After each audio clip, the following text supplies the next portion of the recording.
Be strong.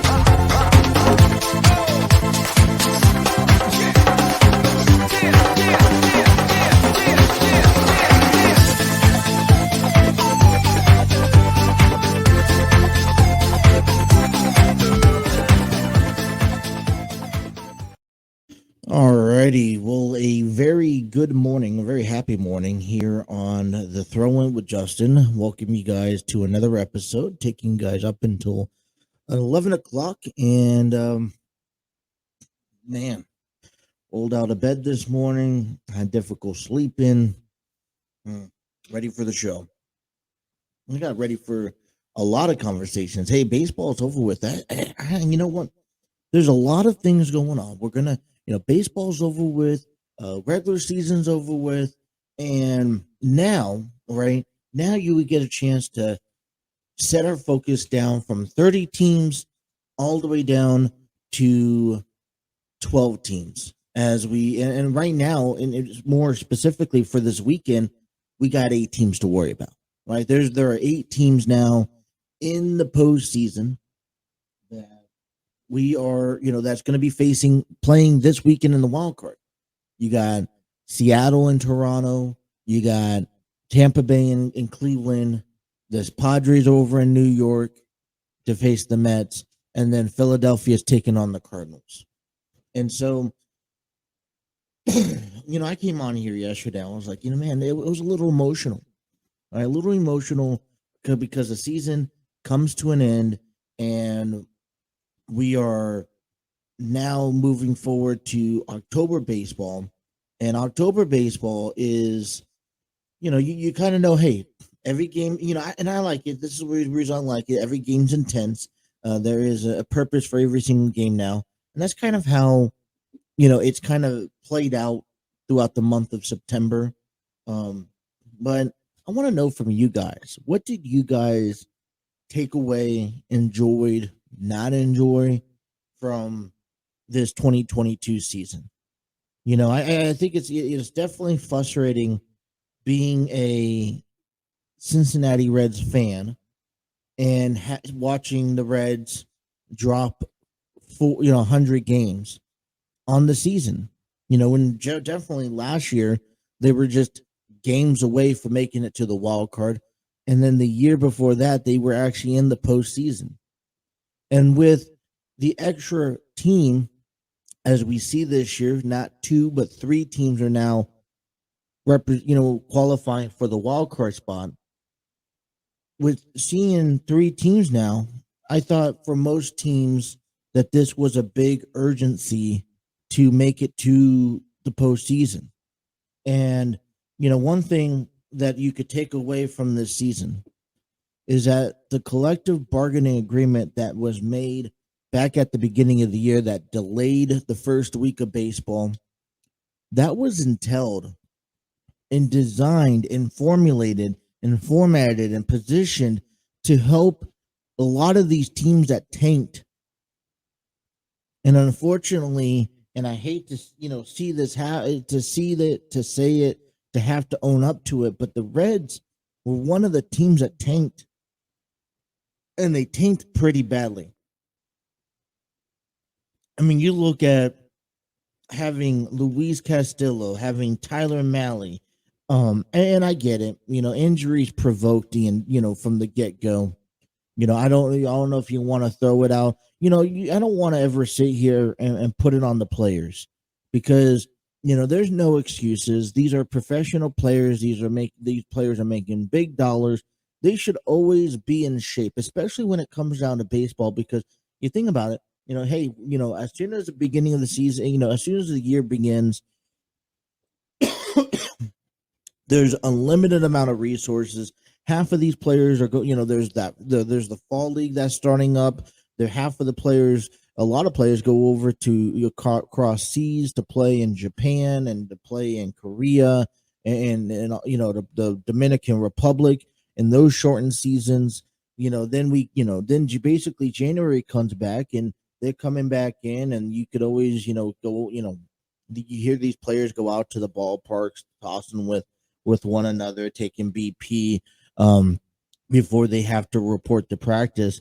And so, when you think of how the season unfolded in that first, negotiation of the lockdown and saying, hey, baseball ain't going to be here for a couple of weeks, and we really didn't know the time frame of how long this lockdown was in play. They kind of teased us. They, MLBPA, they teased us a lot. They took a late start. They could have had this all concluded this time last year, right? They could have went through the holidays and really sat down in those offices, held those meetings, conducted those, the new format of the collective bargaining agreement. There was no reason why they couldn't get the job done, when they, before everyone had to report to practice or to the complexes. So when you look back on the beginning of the season, a part of the season, you could blame it on the MLB and on the collective bargaining agreement, right? And it was frustrating. We were sitting around twiddling our thumbs, trying to understand when will baseball kick off, when will baseball get underway. Then you start getting into the spring training. There's a reason why there is a month and a half of spring training games to determine who's your starting 25, to get the bats loosened up. You need about 400 or 500 at bats before the season starts, and even then, that's not good enough. You need to establish, right, who are you starting, 8 out there on the field, who's in your rotation, who's in your bullpen. Do we need to pick up free agency? Who are our younger guys in minor leagues, the guys we're going to sit down to AAA and to AA, that's going to eventually be brought up later on this season if an injury comes into place. See, there's a reason why spring training is as long as it is. You're trying to get in the rhythm of playing each and every day under the atmosphere, under the lights, in front of crowds. Umpires are trying, working on calling balls and strikes and learning that plate system, the new rules changes, broadcast, even with the broadcasting, managers understanding how to manage. Sometimes a majority of that stuff doesn't just click on the first day of spring training, right? That gives you have to give it some time, right? Give it a couple of weeks. You don't have to have all your starters playing. So, then you run into the delay of the season because instead of starting in the beginning of April, you start at the middle of April, and then you have to catch up on some games or some stretches, and it just doesn't feel right. And something fell off this season alone with the Reds, right? Normally you're notorious. The Reds are notorious, in history. They always have the home opener on the first day of the season. Right? They've never had to kick off the season on the road until this past year because of the CBA agreement. And I thought, to myself, that I was like, dude, that's really, it really sucks because there's an energy, there's a vibe that we didn't necessarily get to have the last 2 years. We didn't have the energy back in 2020. We couldn't really do a whole lot because of weather and trying to get out of the pandemic a little bit in the beginning of last year's April, right? Because we couldn't really celebrate it. But there is the energy, the spark, the excitement that brings into the season, especially here in Cincinnati, where we have a chance to appreciate the ball club.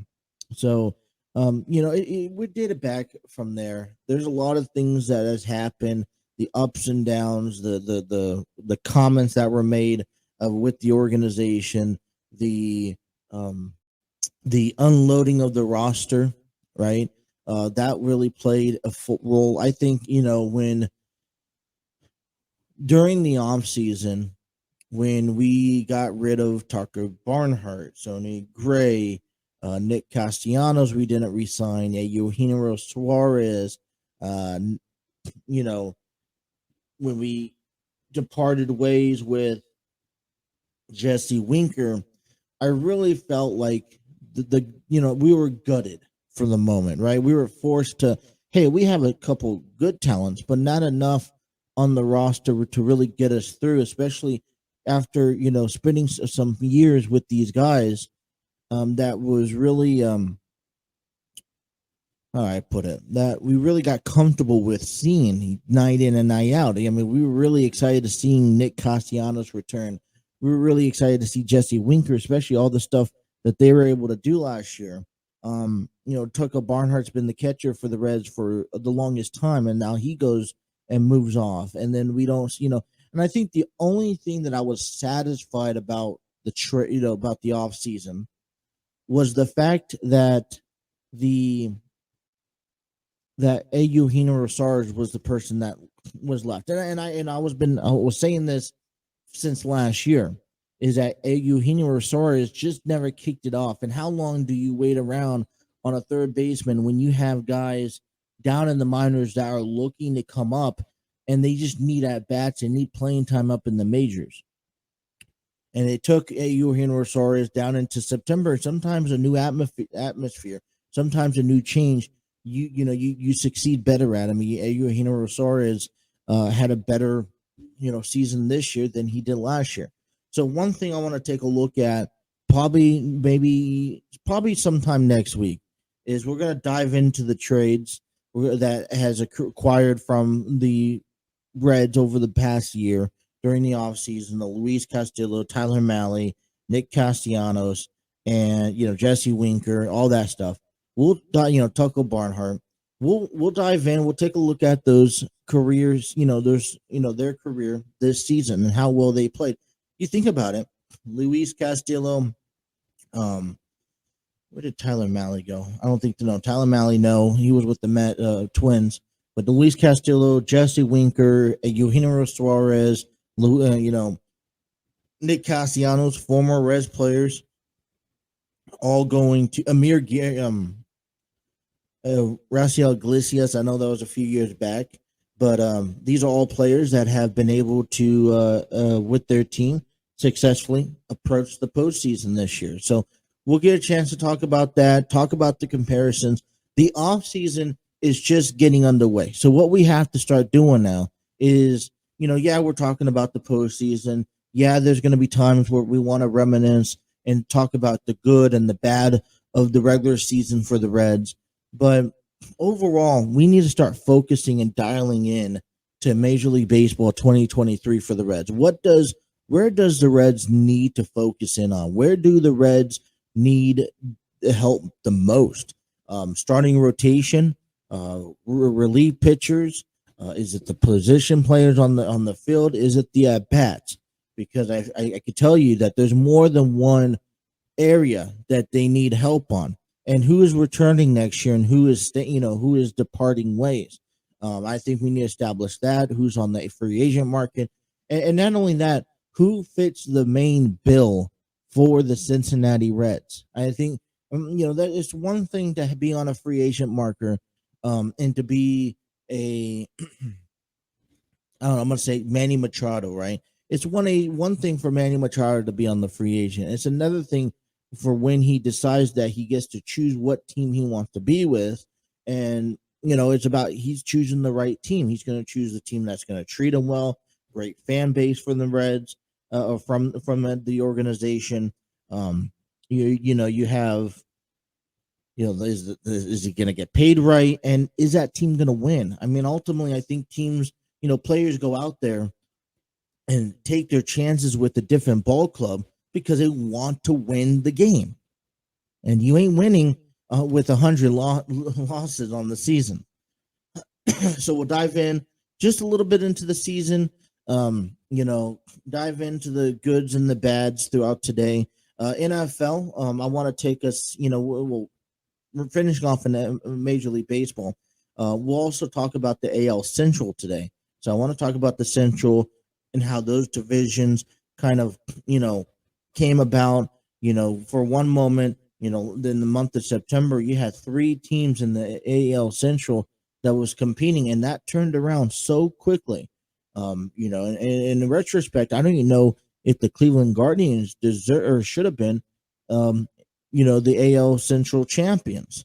So we'll take a look into them. NFL Week 4, man, I was just looking at this the other day, yesterday morning, about the Denver Broncos and the Indianapolis Colts as they kick underway for week number 5. And the first thing that I was looking for is the injury report. No Jonathan Taylor, for the Colts, and I know that there's a couple of Broncos players out, but there's still a lot of questions that need to be answered. So we'll talk a little bit about what's going on with the with Thursday Night Football, giving you my predictions, and then we'll also talk to you a little bit about the what's coming up in the AFC North and those games this week. Kenny Pickett's going to get the starting position for the Pittsburgh Steelers. A huge game for the Bengals again on Sunday Night Football action. I mean, these momentums early on in the NFL is so easy to get behind. I will tell you that. So these momentums and these these little wins and these streaks that you go on really help play along for a long season. So we'll talk a little bit about that, and plus AEW. Okay, couple people got sent home, for being unprofessional last night. One guy, including Sammy Guevara. I'm interested in reading a little bit more into that. And on top of that, what is we've sat here and talked about over, for a while about what happened back at All Out, and we're moving forward. Punk, people are being suspended, people having surgeries, stuff like that. We still have not seen on the anniversary the elite of All Elite Wrestling. No Kenny Omega, no Young Bucks, and it kind of just you kind of just start wondering what is the future for some of these athletes. People are being sent home for unprofessionalism. I think that's something that you got to start taking a look at. The product in the ring isn't bad, but when you don't establish yourself a asset of control in that locker room, you need to give yourself a sense of an authority figure, and you don't have that coming from some of these guys, and you're finding yourself in trouble. I mean, it seems like every month, at least being reported that AEW is having confrontations in the locker room that's really now jeopardizing the product that's being put out there inside that ring. So I think that a little bit of that needs to be talked about. It is Thursday. We are now in focus on talking about and getting ready for Extreme Rules from the WWE that's coming up this Saturday. And I'm really excited to talk about it. I'm really excited for a lot of these matches, and I think we'll start talking about some of it today. We'll wrap that up tomorrow. So, all right, hey, it's a Thursday morning, a little different atmosphere. We're back into the weekend week. We're pushing things forward, getting you guys ready for the weekend. Let's begin. Let's step aside, take a time out, and when we come back, we'll kick you off and finish up the Red season as they lost in a devastating fashion. Losing their 100th game yesterday. We'll tell you all about that when we come back. You guys are listening to the Throw In with Justin on a Thursday here on the TNC Sports Talk YouTube channel.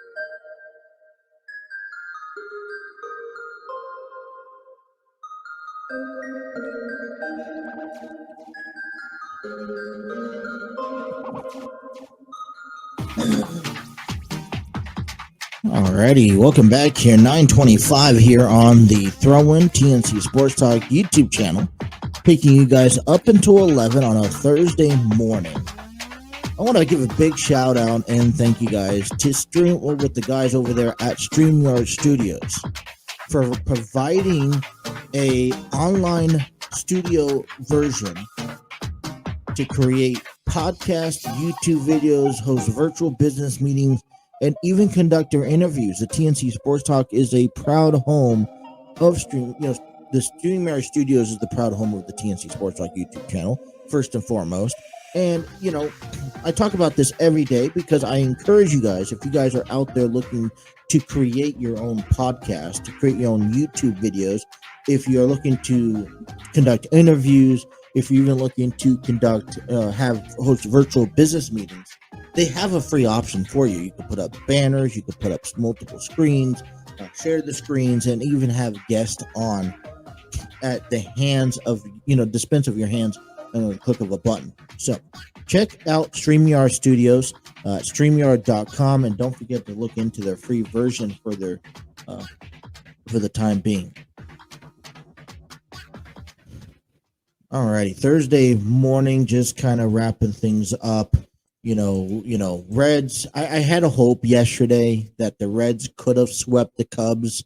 You play for pride, you play for dignity, you play. When you're at a record like the Cubs, where you just, you're 62 wins, even the Reds, 62 Reds for the wins for the Reds, 64 or 74 wins for the Cubs, and obviously you knew coming into September that the season, even probably coming into August, that your season was most likely already done. It wasn't going to extend past the regular season.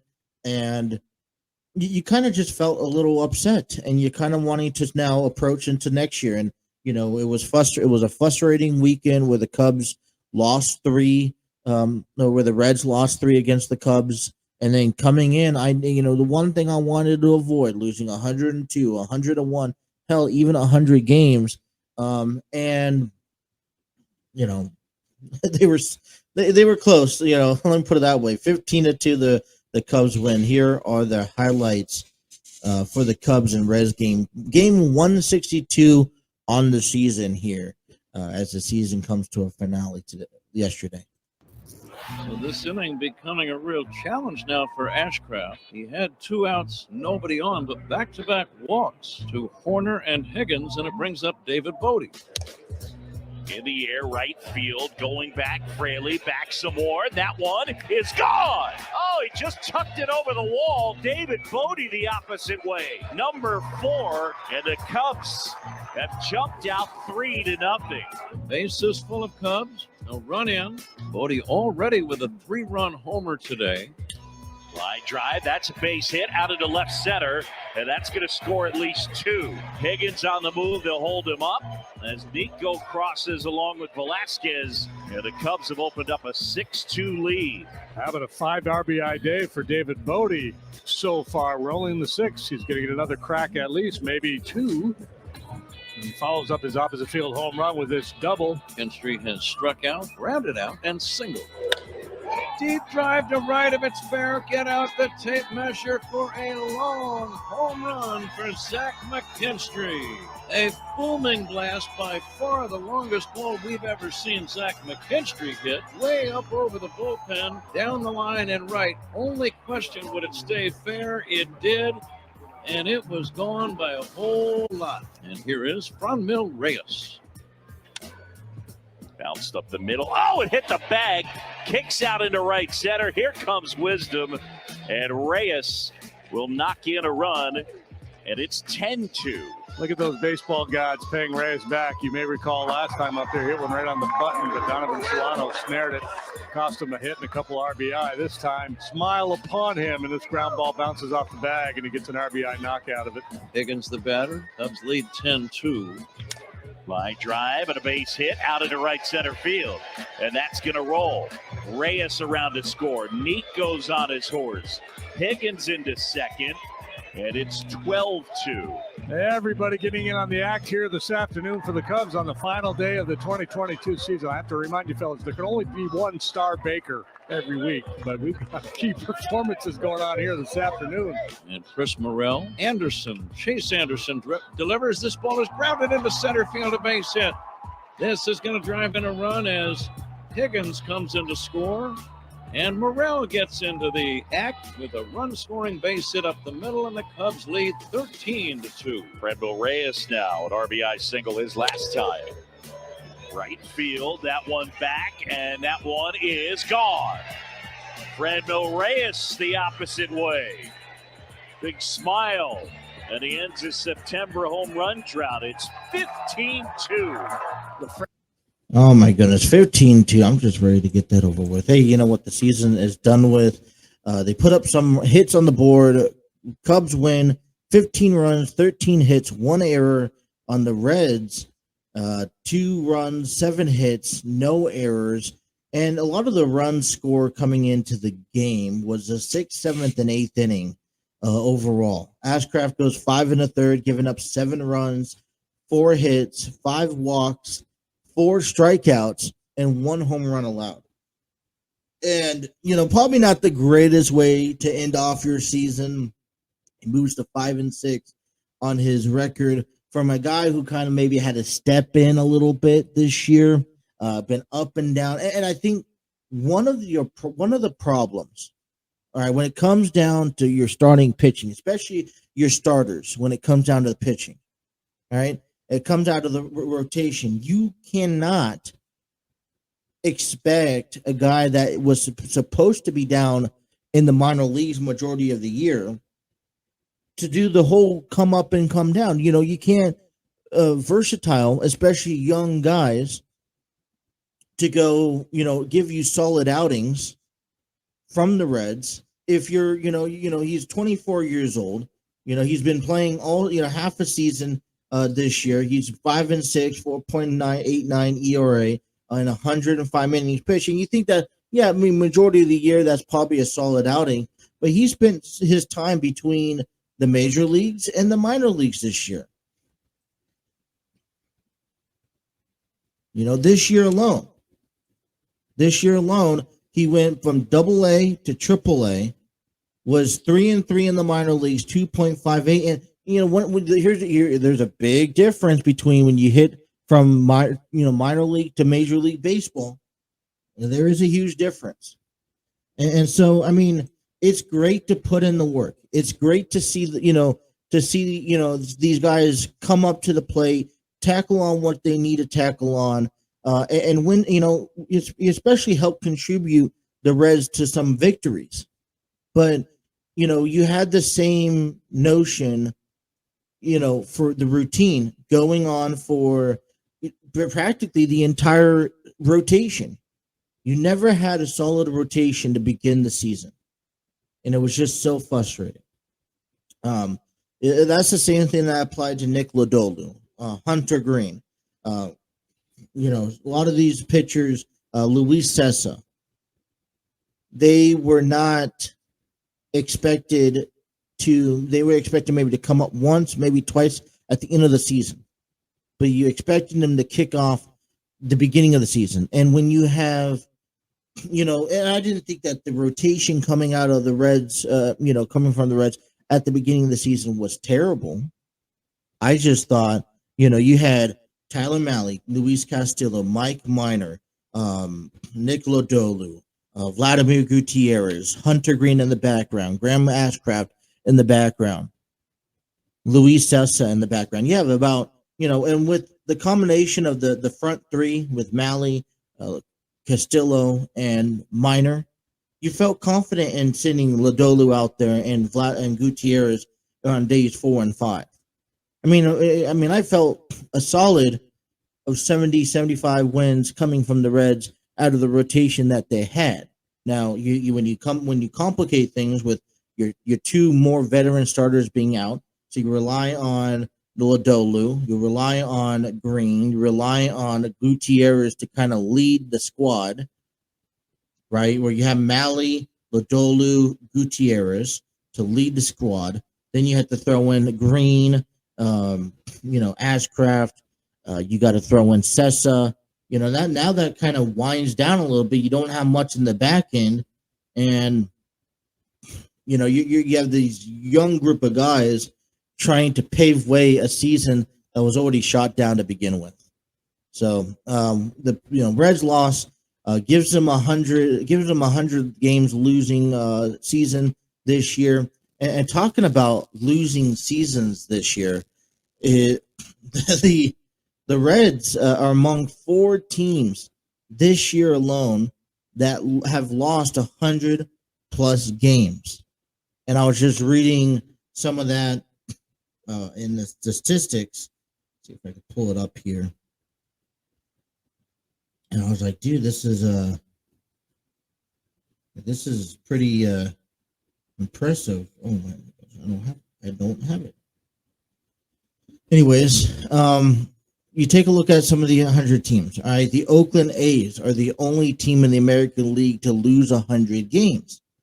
And, Washington Nationals, the Cincinnati Reds, and the Pittsburgh Pirates all lost 100 games. So 4 teams losing 100 games while 4 teams winning 100 games.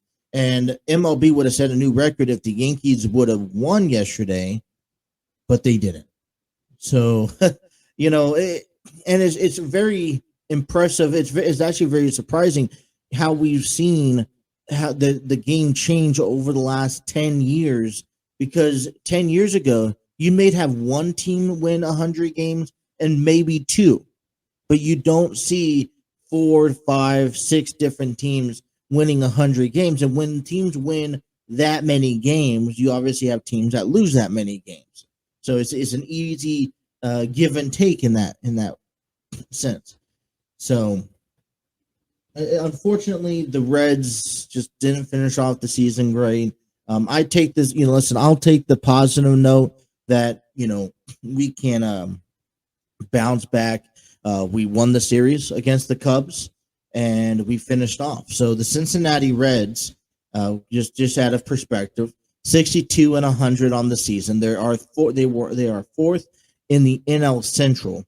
All right, they are coming out of winning percentage 683, 31 games back from the Cardinals initially, 28 or 25 games back from a wild card opportunity. They were 3-7 the last 10 games on a 1-game losing streak. Runs scored 648 and runs allowed 815 with a negative 167 run differential. They also, at home, they finished off 33 and 48, and on the road, they finished off 29 and 52. Against 500 opponents, they were 32 and 61. So, you would come in here and you think that, hey, season's done with. They lose 100 games. It's not pretty. I take it this way. You win the series against the Cubs, which was the last series of the season, which technically the first series, because they end up moving that first series back. And then, you finished off 4th place. And now you get to go into the offseason, and we're already seeing deals and trades and whatnot coming through.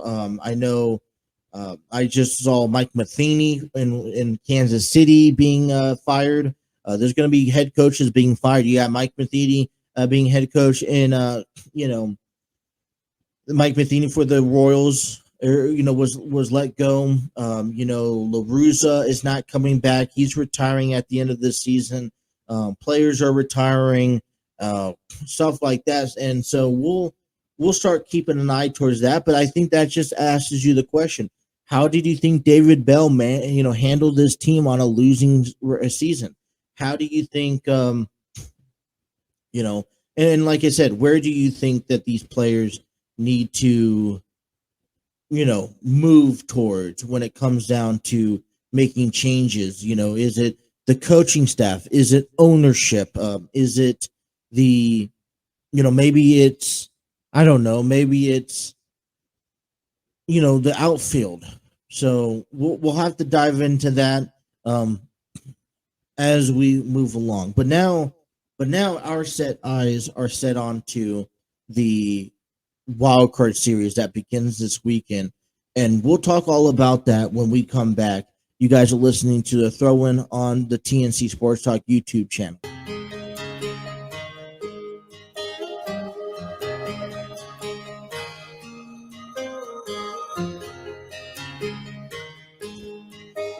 .44 here on the TNC Sports Talk YouTube channel. Thank you guys, everyone, for tuning in.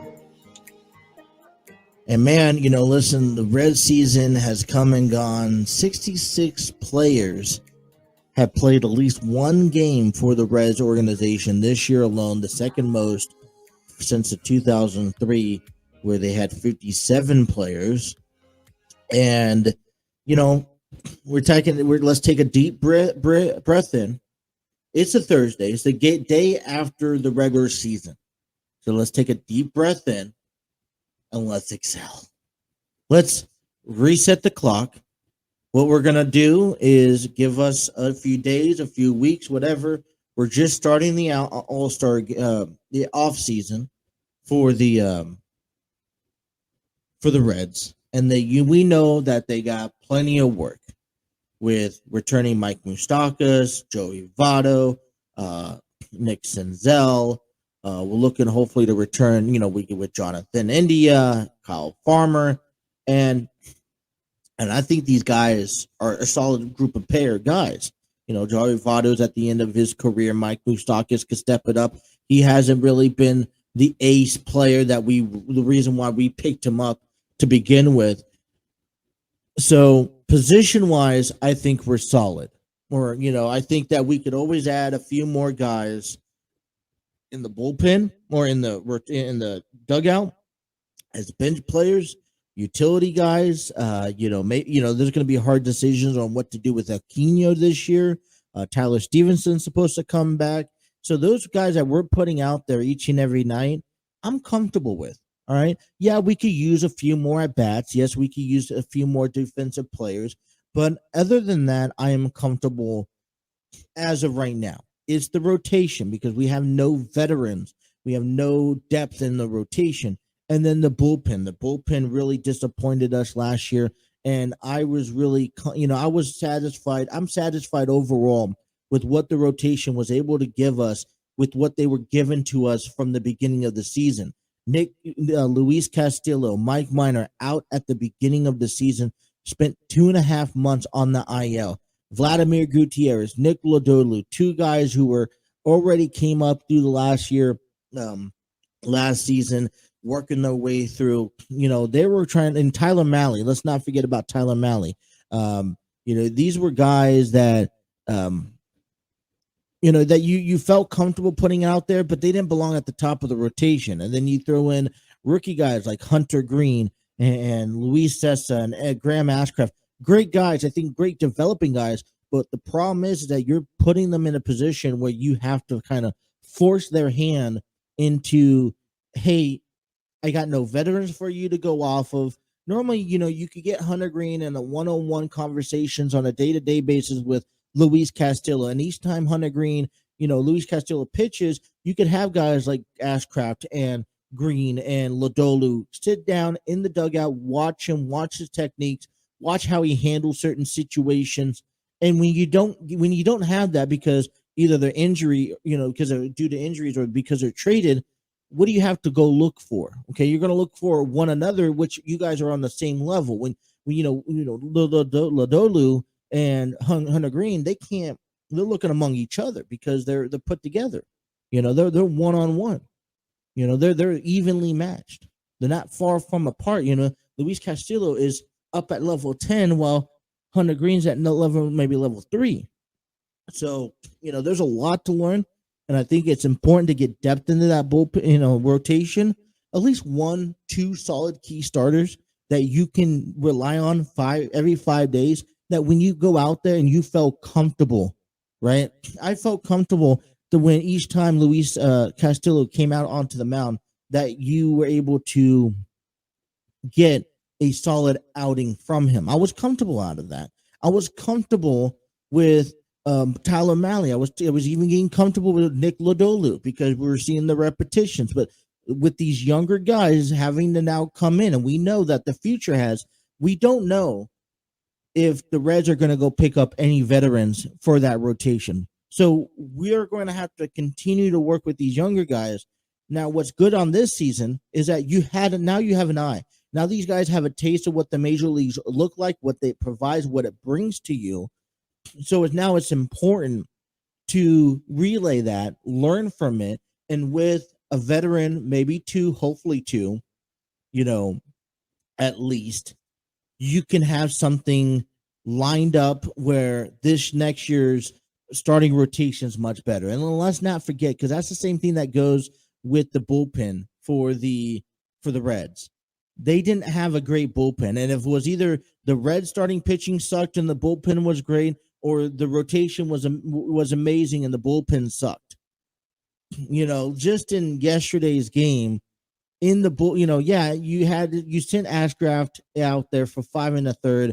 You gave him, you let him do everything he possibly can.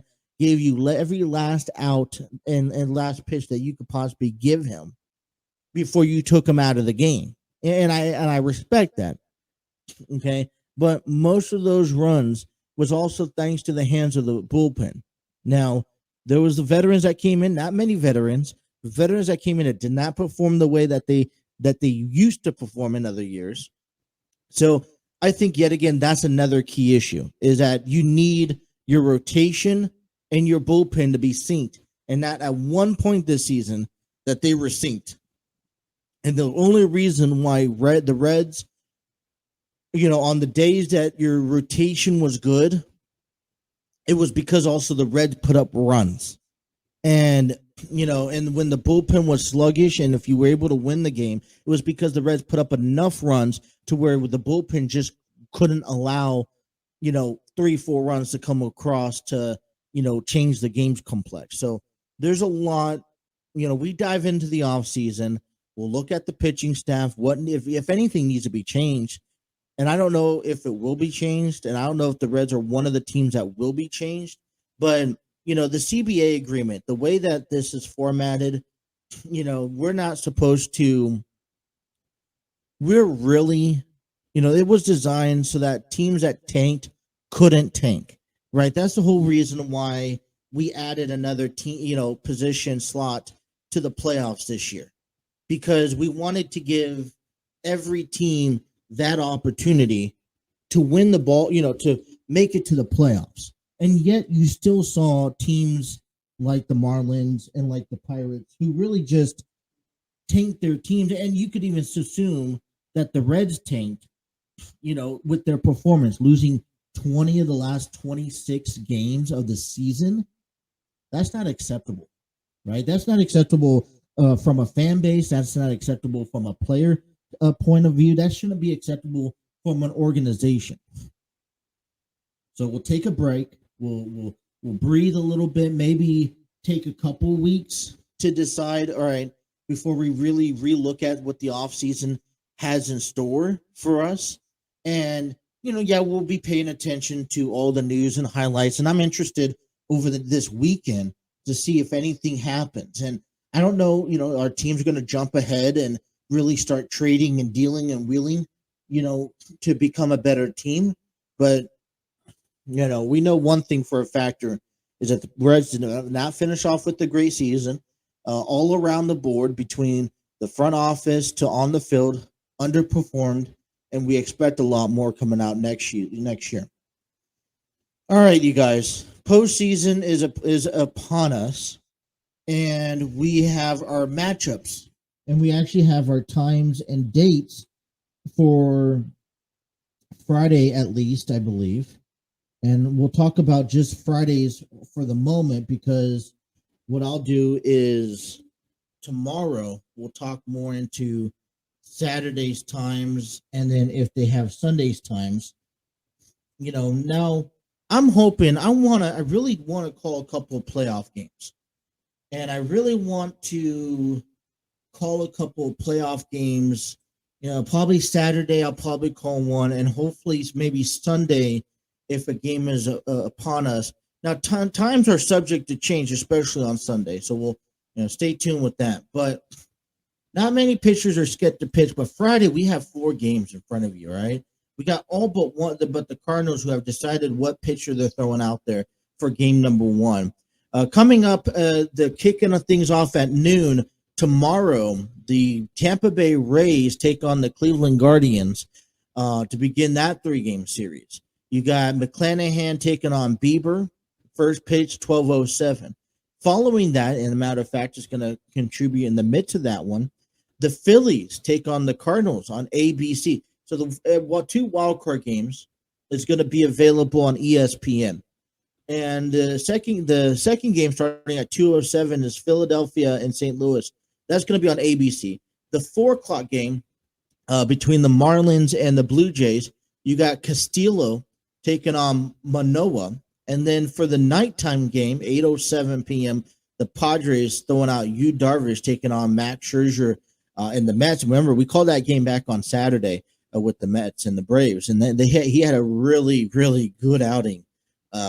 Not least, and it was a tough loss, but that the I had it up here. I don't know if I have it saved under my photos. I don't think so. But that the Mets have held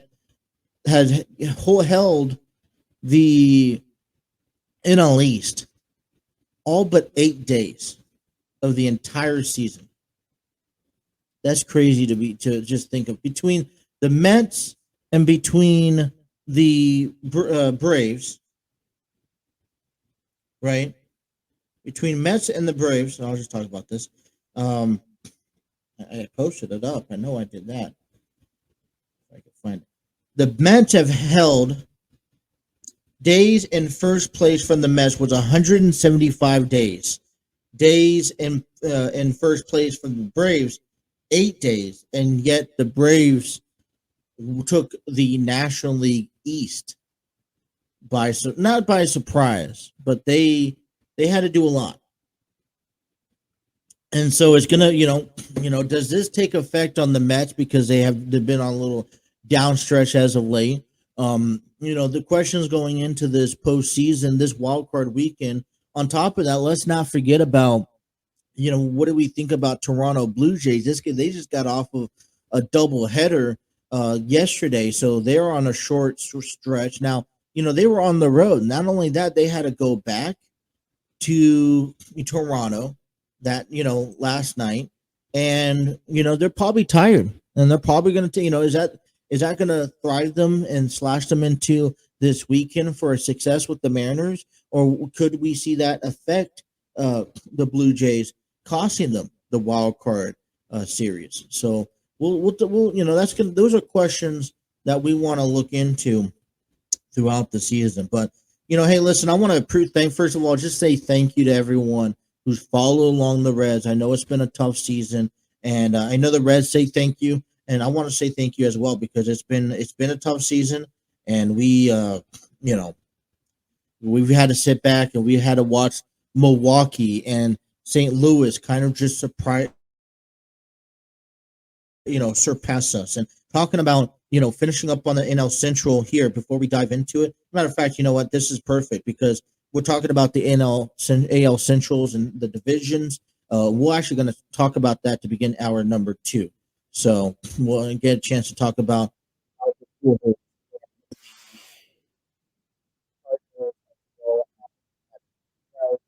just where we thought that the AL Central should have gone and our thoughts. All right. All right. Let's finish off hour number 1 here. Hour number 2 coming up next.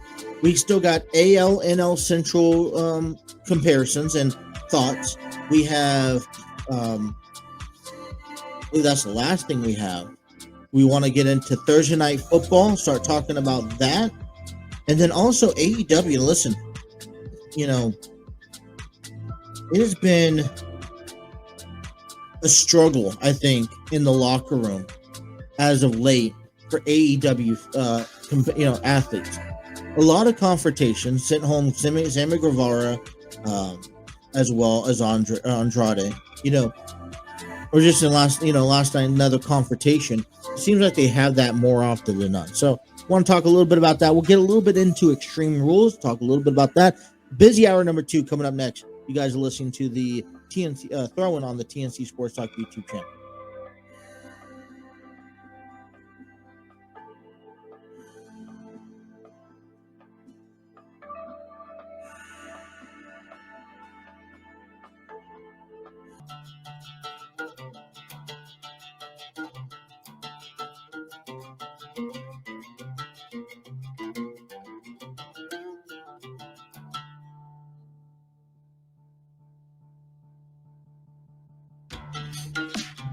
Alrighty, kicking off hour number 2 here with the throw-in.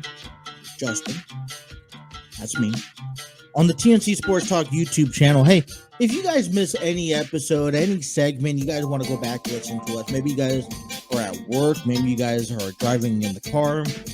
You want to make sure your focus and attention is to what you guys are doing. Be sure to tune into us. Download us on Apple Podcasts, Spotify, iHeartRadio, Google Podcasts, and more. Thanks to a big shout out to Spreaker, who's made that all possible. And if you guys are doing your own podcasting, YouTube videos and all that stuff, you guys looking to get a little monetized and everywhere, check out Spreaker.com. Great ability, great distributions all over the platforms. And I've been using it thanks to Steve Barber over at Armchair Booking Podcast. And while you're there, you guys can check out, download on our audio platforms, the throw-in, and also check out Steve Barber, Dwaylen Davis, talking about professional wrestling. I had a recent episode earlier this week is about traveling and all that stuff. So check them out, Armchair Booking Podcast, and also the throw-in here. Alrighty. So, listen, we're going to leave the Reds behind us because we want to talk about and move forward because, hey, the wild card weekend is here. And, both the AL Central and the National League Central has had probably a difficult season. Okay. And the National League Central, I think we'll kick things off over there. I think the top two teams that we knew from the get-go was Milwaukee and St. Louis. I think that's undeniable.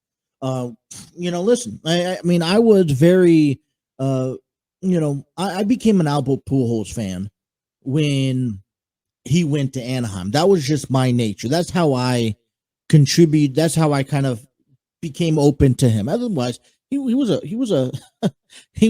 thorn in the, side of you every time he went down to San Diego. And it was the dynamic trio between Albert Pujols, Adam Wainwright, and Yadier Molina. Each and every time you'd had to go face St. Louis.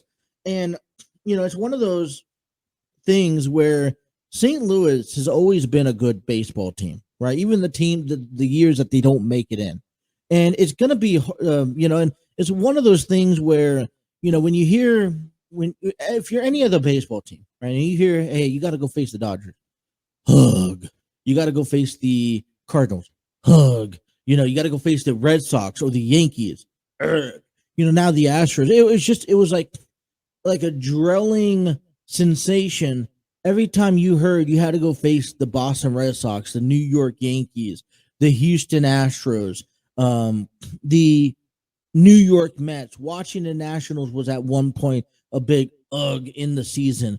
The Philadelphia Phillies, just because they're always at the top of the chain in talent, and they've always given you a difficult run. So the Cardinals was a big part of that.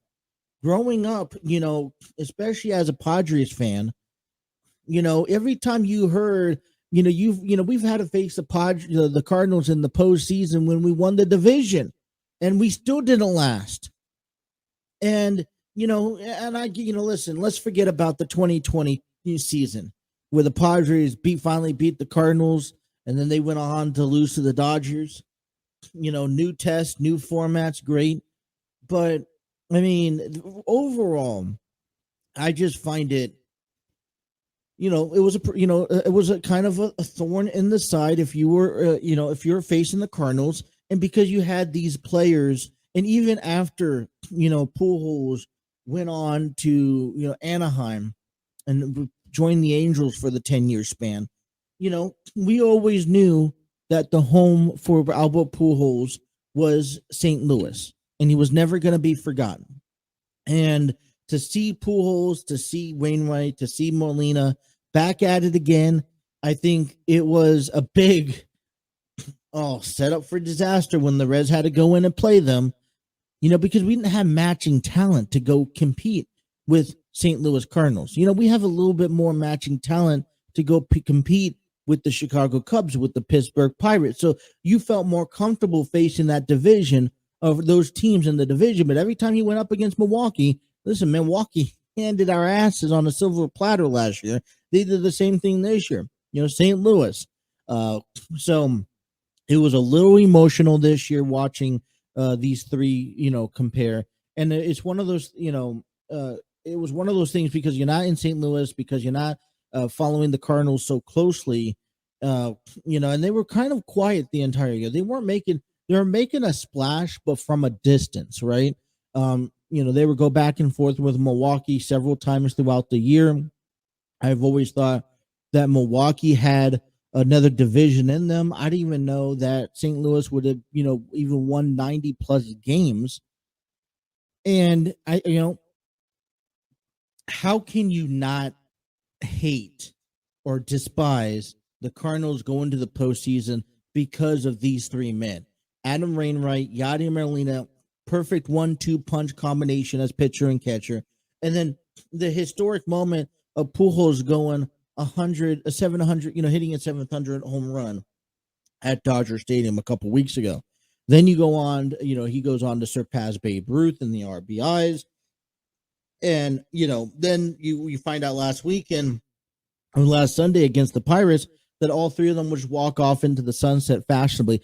How often can you really write that script over and over? I mean, as much as you could put that over and over again in your head, right? You had Yadier Molina and Adam Wainwright becoming the two most, the pitcher catcher dynamic duo, being in, how do I put it? I put it somewhere. Let me pop this up real quick. But the dynamic duo, and you have these guys surpass as the most starting catcher-pitcher combination. Then Albert Pujols goes on to hit the 700th home run and then bypass Babe Ruth. They clinch the NL Central, and now, they get a chance one last time they get one last time at the postseason. And they'll get ready to face the Phillies starting tomorrow night. Now, I'm not sitting here saying that I'm rooting for the Cardinals to win the World Series. Obviously, the winner of the Phillies and Cardinals will have to go on to face the Braves. And if you could beat the Braves, you have to go on to face either the Dodgers or the Mets or the Padres. But, it's a little emotional. Career stats, final tally for Albert Pujols here, all-time career. He's fifth in games at 3,080. He's ninth in hits, 3,384. He has hit 703 home runs, fourth in the all-time record. RBIs, he's second, 2,218. Extra base hits, 1,405. Third, he's ranked third. Second in total bases, first in go-ahead home runs with 263, and first in pitchers home runs against 458. And so as we look back and we celebrate, the career of Albert Pujols, Adam Wainwright, Yadier Molina, there'll be a lot more stuff on that. The first half comparison, just in Albert Pujols alone, match up pretty evenly. 53 games, 55 games, all that stuff. So, I mean, I got much more to say over than, good luck to the Cardinals in the postseason. I think this is, whether they win or lose, I think this is a season to remember. This is kind of walking off into the sunset. Milwaukee, definitely a deficit that they didn't make it in, but happy that they didn't make it in. As a division that we talk about the Reds often, we don't want two teams representing the NL Central, right? It's not fair. But good luck to the Cardinals. All right, over there in American League Central, I want to take a look at, this was an actually very close matchup up until a couple weeks ago, where somehow Cleveland just ran away with this. And I don't know if Chicago and if Minnesota, especially Minnesota, was running out of gas, and Minnesota was leading the division. I was a little worried about how the outcome of the White Sox was going to, partake, just because they were not, they were kind of struggling all year they come up, they could finish off 500 to say, but Minnesota and Cleveland was the two top teams in this division throughout the majority of the season. And Minnesota was actually leading majority of the season too. It reminds me of the NL East.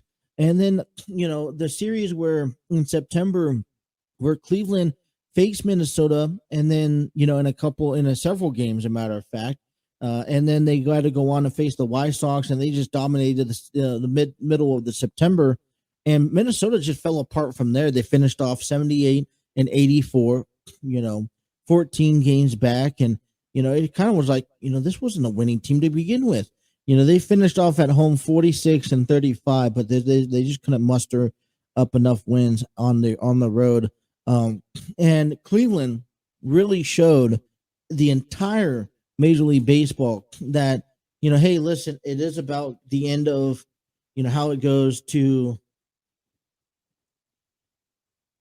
It really shows just how much a team really wants it in that month. We knew coming into this division in September that only one team was going to make it to the postseason, and that is, obviously that is now, and it was up in the air. It could have been the White Sox, it could have been Minnesota, or it could have been Cleveland, and Cleveland took care of Minnesota like that. Cleveland took care of Chicago like that, and now at least we have one Ohio team standing at the top of their division and leading in. So I'm pretty excited, and I'm pretty happy about the Cleveland Guardians making it into the postseason. Do I think they deserve it? Hey, they played better baseball in the month. I feel it's kind of hard because we look at all these divisions, both on both sides of the division. The Central didn't look so impressing, and it feels like that's each and every year. Yankees were one game shy of 100, Astros 106. I mean, both the Braves and the Mets are 101, and the Dodgers are 111, which is stupidly crazy. So the Cardinals will go on to take on the Tampa Bay Rays in the wild card series as we get ready for that. And we'll come back again tomorrow and kind of give you my thoughts about the West, both National League and American League. Anaheim Angels is one of those teams that they didn't finish off that great. They were 73-89. I mean, better off than Texas and Oakland. They finished off third. But that margin gap between Angels and Anaheim and Los Angeles and Seattle, man. I mean, and the same thing that you could say for the Dodgers and the Padres. I mean, the Padres are just 8 games above San Francisco at the end of the day, right? There's a 22-game gap span between the first place team and the second place team. And for Houston, there's a 33-game gap span between the Astros and for the Angels. Now, I think this refers right back around to the CBA agreement. I know we got to cut to a break, but I want to point this out there because we're wrapping up baseball, right? There are divisions out there, right? When you sit down at last place and you're 46 games behind, 43, 46, that is a complication. I mean, when you're that far behind in a division and the CBA agreement has adjusted the division where to give these teams more of an opportunity, hopefully in the next few years, we see more of a competition, which actually, it hurts my head at the end of the day, but I really, really enjoy it. All right, let's take a break. We'll come back. We'll talk some Thursday night football. We'll get you ready for what's going on in the NFL in week 5. Thank you guys for tuning in. We'll be right back.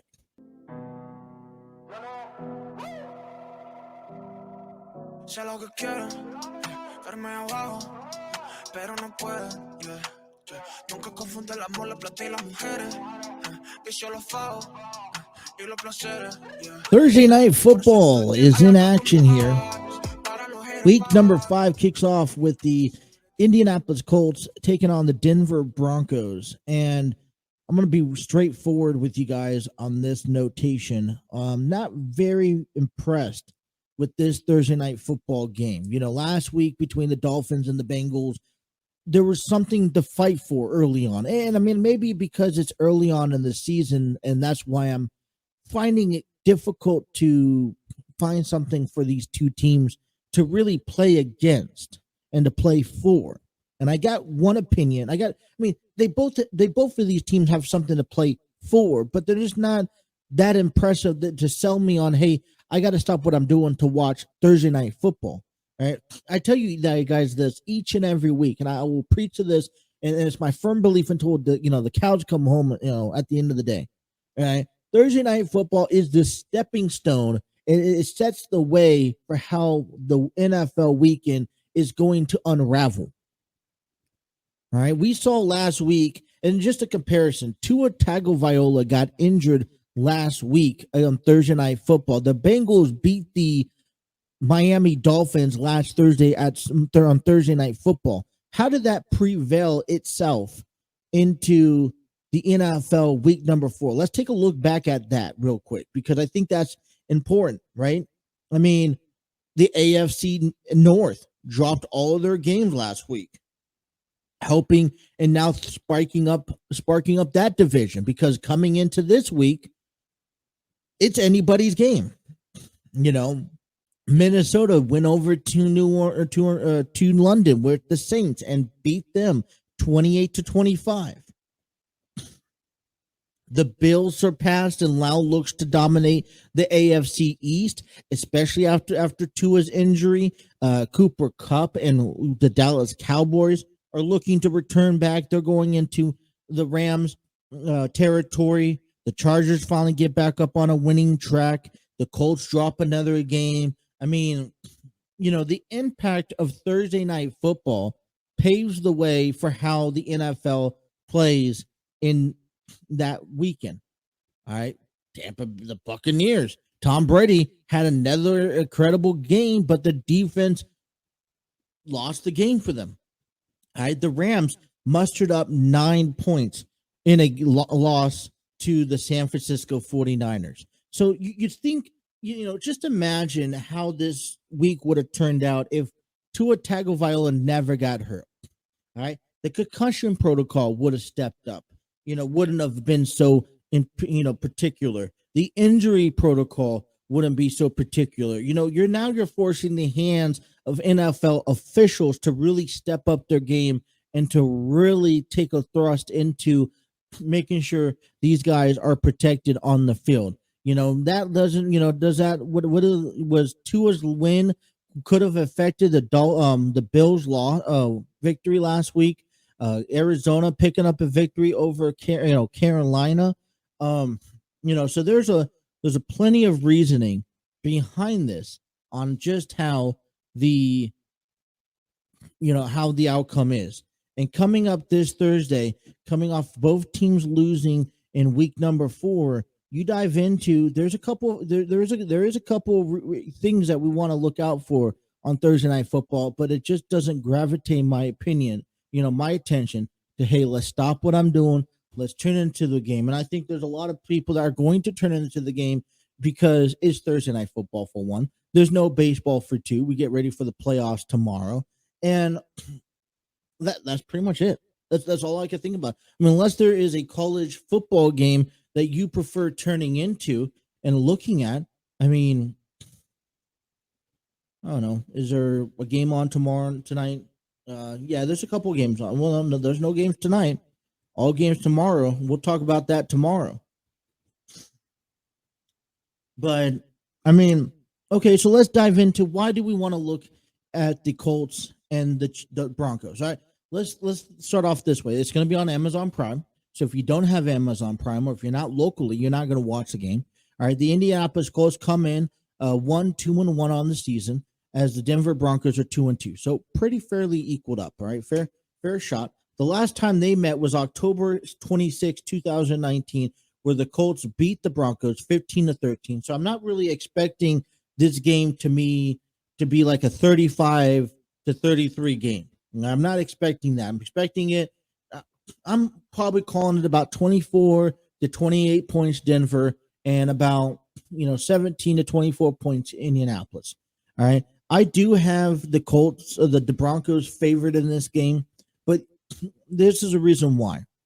All right. For Matt Ryan and the Colts, this is a division in the South that it's been notorious for not playing well. I mean, we would have saw if Matt Ryan and the Colts were any good, we would have saw, the Colts be 3-1 to kick off the season. Well, guess what? They're not even at 500 because they had a tie in week 1, which I think, it doesn't do you any good when you tie. I don't think of it as a win. I don't think of it as a loss. I think of it as a game that was a failed opportunity to get to be on top of this division. You take a look into the South standings just real quick. Jacksonville sits on top 2-2 with Tennessee right behind them. Houston Texans are 0-3-1, and you sit in third place. Now, yeah, you're one game above, but just go back to where the schedule plays this week. And here's a factor for the Colts. All right, you have the Jaguars taking on the Texans at home, which I'm actually confident in the Jaguars picking up the victory. And Tennessee, well, they're going over to Washington, who lost to the Cowboys, who are 1-3. Well, guess what? If Tennessee can, I think, Tennessee and Washington's a good game. I'm going to throw Tennessee out there to win this game. They're 2-2. Why not? I take that little chance. So coming in to this individual Thursday night football matchup between the Colts and the Broncos, the Colts, they're going to have to not only win this game to stay alive early on, but they're going to have to go one above. And you're facing the Denver Broncos and Russell Wilson, who has a little bit more to prove to the NFL than what the Colts does. I mean, if the Colts lose, it's whatever. All right, Matt Ryan, it's whatever. No biggie. We'll move on. We'll advance to the next day. I'm okay with that. If it's the Broncos, Russell Wilson, he loses this week.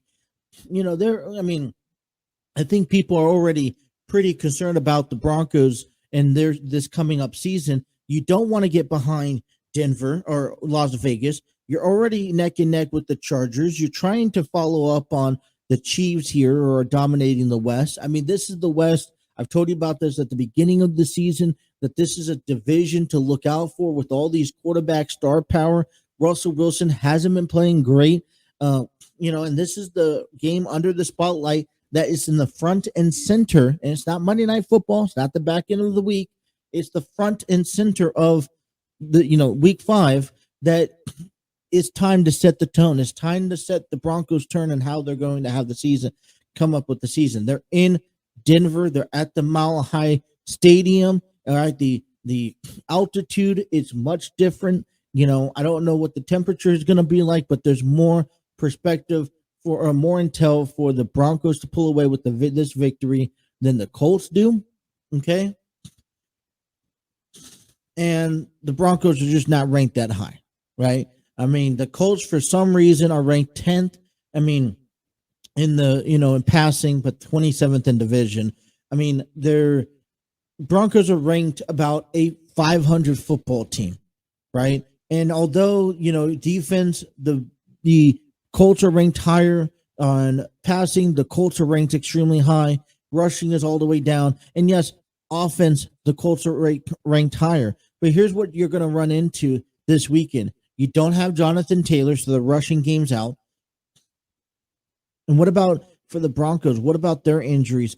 Because they don't have there's plenty. This is a banged up Colts team, and then the Broncos are trying to be banged up or starting to be banged up, and you wonder just who's going to prevail. I think that the run game is going to get started for the Broncos. I think that they're going to be able to get out, turn an early lead, and keep the lead.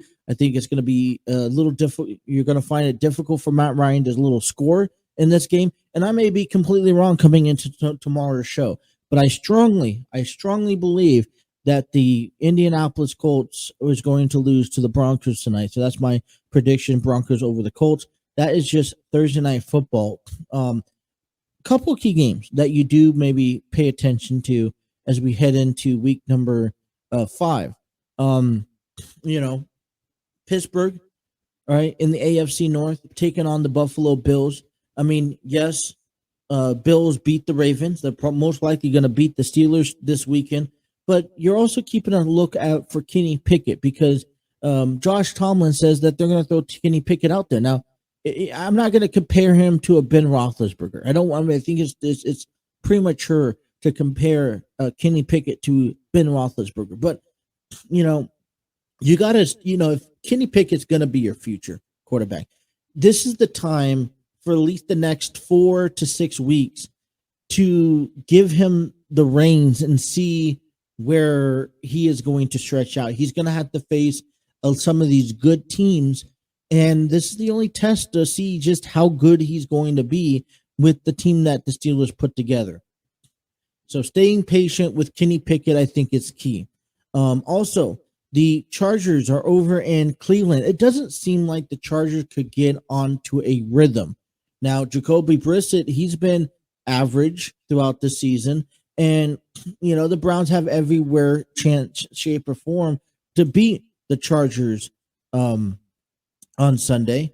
And, proclaimingly, you have the Browns sitting a much better on offensive, defensive rankings. And the Chargers, somehow lost, pulled away with the victory last week against the Browns. Well, not last week, but last season. But I don't know, man. I don't know if we go into Cleveland, it's going to be a vice versa. In this, I just don't think the Browns are going to win this one. I think the Chargers are going to walk away and they're going to have a successful game. A game that I am actually intrigued to watch out for is the Texans and the Jaguars. Earlier this week, there's been a few reporters going out there and already claiming that the Jaguars and Trevor Lawrence are going to run away with this division. All right. Now, this all depends, how Tannehill's does in Tennessee. That's all how if Matt Ryan can finally figure something out in Indianapolis and get onto the pedal. Now, I predicted that that the Colts were having a better opportunity to win this division. And I feel like the South team is going to be just as terrible as it was the last few years. And it's going to lead into some complications. And I don't see why, if Trevor Lawrence and the Jaguars can have a solid season in the path that they're ranked at now, how come they can't win the AFC South? So the Jaguars and the Texans, another impressive game to look into this week. And we'll go over through some more. We'll take a look at the Dolphins, who don't have Tannehill, who doesn't have Tagovailoa, over the Jets in New York. Teddy Bridgewater. Are you worried about how that season is going to progress? I mean, a little bit. I don't think that the Dolphins are going to win just as much without Tagovailoa. But I mean, there's a lot of people out there saying that Tua should be retiring here after what happened to him last week. All right. And it's going to be very difficult. I'm definitely interested. I'll be fascinated to see what kind of quarterback is going to be out, or what type of doctor is going to be out there to sign the quarterback Tua to ever return back to the NFL. It's one of those things where I kind of want Tua to return when he's healthy to at least play the rest of the season, and then maybe he'll retire, because now every game that he goes out there from here on out, one wrong hit could damage him even more. So, and then don't forget, we got to talk about Sunday Night Football, the Bengals, the Ravens. This is an opportunity for those Ravens to, listen, it's an opportunity for the Bengals to get above the Ravens. And I think that's a key point. What we saw last week was John Harbaugh, and the Ravens, it's a go big, go home scenario like each and every year. And they rather, go for it than to pick up the easy points. And it's all about playing smart football. You're going to Baltimore, and now you're just sitting back and waiting on, all right, let me have a solid game. And if I could put up 17, 20 points and wait for the Ravens to make a mistake, and whether that's a pick six or a missed field goal or a missed fourth down attempt, especially when they should have chose a different option, then that's what I think is going to prevail the Bengals to win on another nighttime game. It was Sunday Night Football. And then Thursday Night Football, we got the Raiders and the Chiefs. And, defending, AFC champs once again, and the Chiefs. Patrick Mahomes is the baby goat. Right? I think that's been pronounced around, the league over Tom Brady. And just as much as you don't vote or don't pick against Tom Brady, you don't bet against Patrick Mahomes and the Chiefs until proven otherwise. I mean, it's just like you're starting not to bet against Josh Allen and the Bills. So, all right, let's take our last break. Let's transition to a little bit of wrestling as we get ready for Extreme Rules this weekend and some more controversy lingering around in the backstage area of AEW.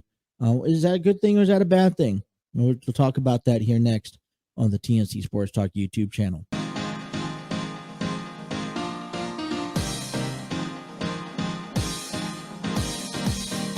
Have a big shout out to Epidemic Sound that provides the royalty-free music here on the TNC Sports Talk YouTube channel. Discover your world's artists, composers, and bands. Find the perfect soundtrack and give your social media accounts the music they deserve. Epidemic Sound, royalty-free musically. Check them out at epidemicsound.com. Thank you so much, Epidemic Sound, for providing unique, entertaining music for the program. Wrapping up the show here on a Thursday.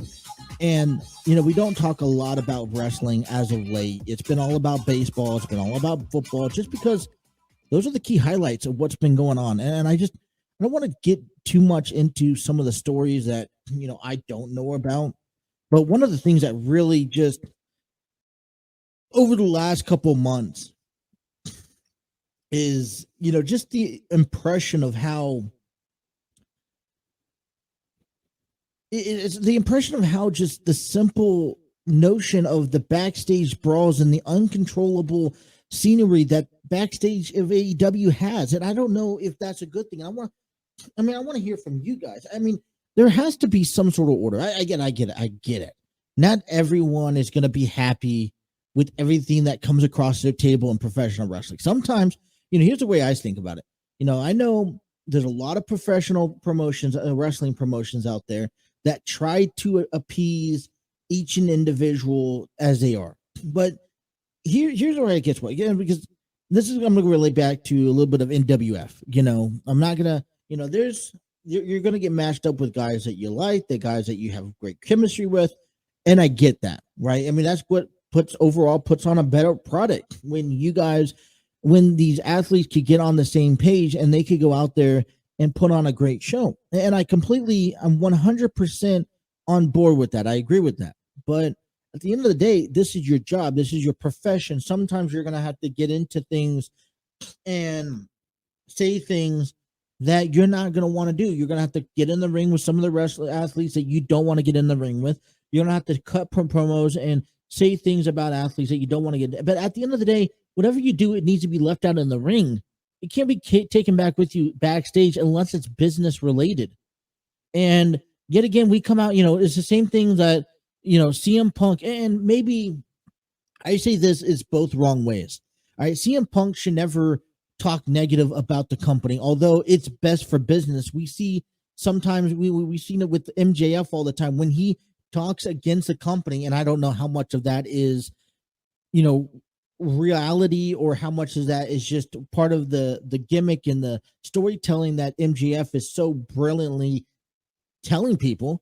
But it makes you think about, okay, what is going on in the backstage area? Is things in order? And when CM Punk went out there the other after All Out, and he goes out and makes comments about each individual, I feel like that's wrong. When you're speaking against the company at a press conference, I think it just needs to be about your match. It needs to be about, the opponents out there, whether you like them or not. That's fine. That's your prerogative. But you can't really start taking shots on people who, on individual names. All right. And so a part of me back at that whole press conference incident and that whole brawl, the Young Bucks and Kenny Omega, they're wrong. Listen, you got to take it with a grain of salt. People are going to talk positive and negative about you. And you know what? Let me tell you what. it's only the negative things that most people really are going to talk bad about you. So the Young Bucks, can you imagine, listen, I get it. You're standing up for yourself. You're standing up for AEW. You're standing up for what you believe in, for what you've accomplished in the industry. And I get that. Listen, and I'm not taking it out of the way. That for what you guys have accomplished is 10 times more than what CM Punk wishes he could accomplish. But at the end of the day, you got to take that with a grain of salt because he's your employee and your executives.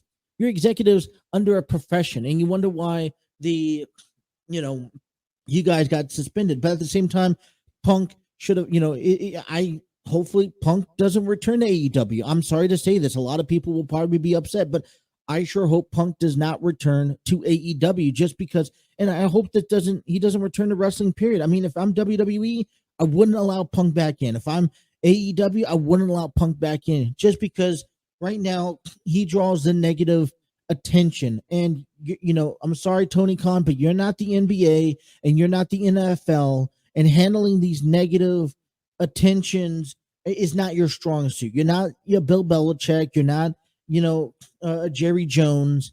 So trying to take care of this type of business is not in your strong suit just yet, I would say, as far as I would say.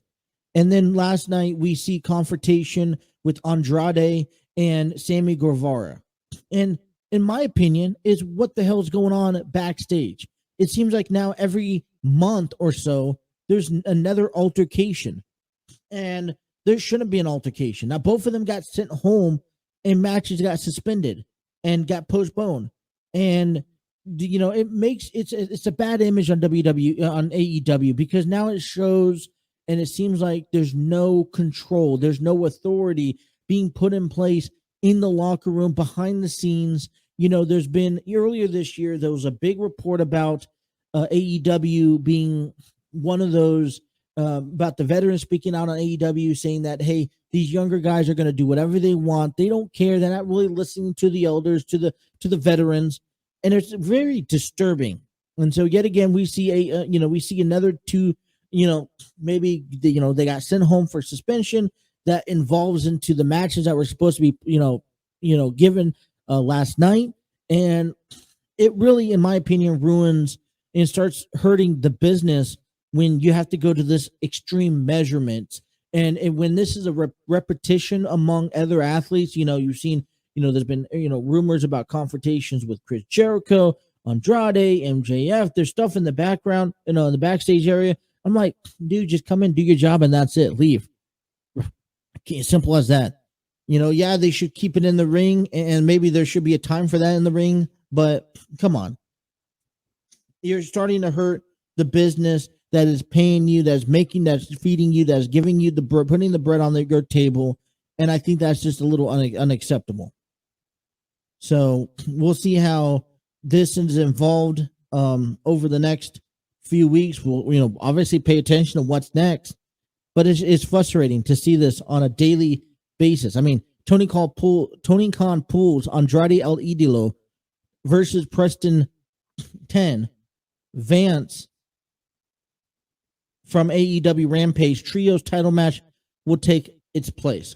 And I mean, greater opportunities from some of these other athletes, but I mean, come on. This is, people come out and they want to see Sammy Guevara. They want to see Andrade. And when you go pull these stunts, people don't want to see you. People can't see you. And then that way you can't build yourself. But I digress. All right. Hey, Extreme Rules is coming up, and we're going to talk heavily about it tomorrow. I want to talk about the matches tomorrow. I want to know from you guys tomorrow what match should be the main event. Now, I think, this show has already succeeded in the fact that, hey, there's stipulations. Now, whether or not they pull off these stipulations, but a ladder match, a fight pit match, an Extreme Rules match.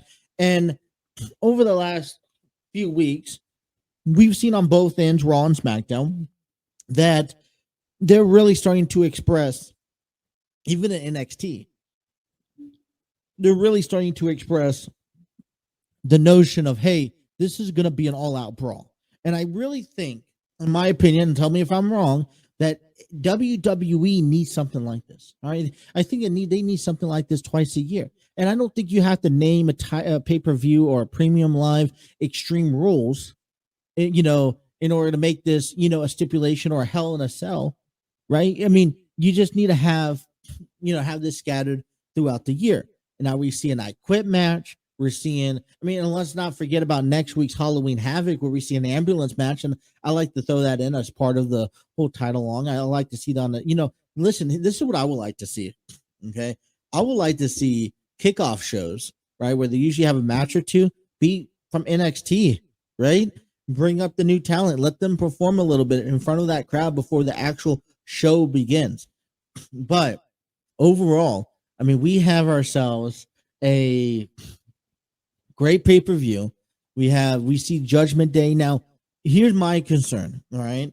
And I think we go back around in circles because we've been saying this from the beginning of the year, is that, I have mixed thoughts. I have mixed emotions. We'll talk about this a little bit.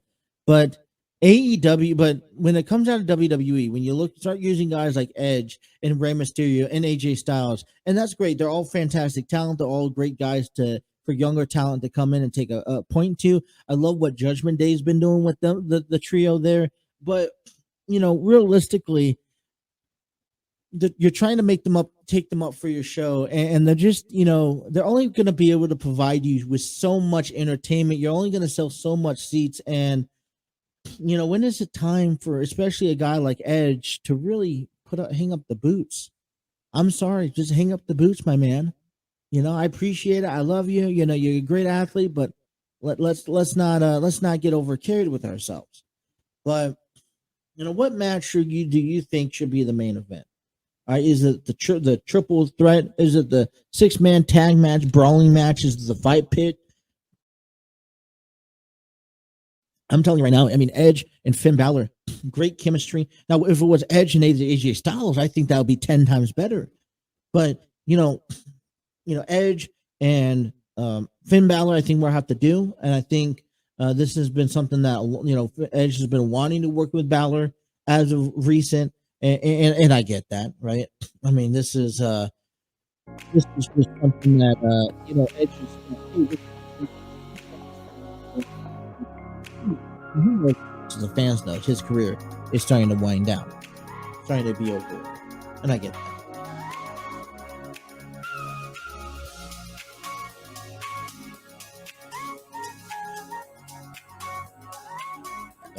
All right. Well, hey, listen, I digress. This is our plan. I got high school football tomorrow. I got the playoffs tomorrow. I got NFL week 5 picks coming your way. Like I said, I've already picked the Denver Broncos, and I'll explain more about that tomorrow and where our standings are. I would also give you my pick and also give you the match card for Extreme Rules, getting you guys ready for SmackDown that night as well. Been a busy week, a lot busier to come. Let's come back tomorrow and wrap up a great, amazing week. Thank you guys for tuning in. If you guys miss any episode, be sure to check us out on all audio streaming platforms, and make sure you hit that like, share, and subscribe button as well. All right. Hey, this wraps up our show. Until tomorrow, I'm Justin. This is The Throw-In. You guys are listening to the TNC Sports Talk YouTube channel. See you guys tomorrow.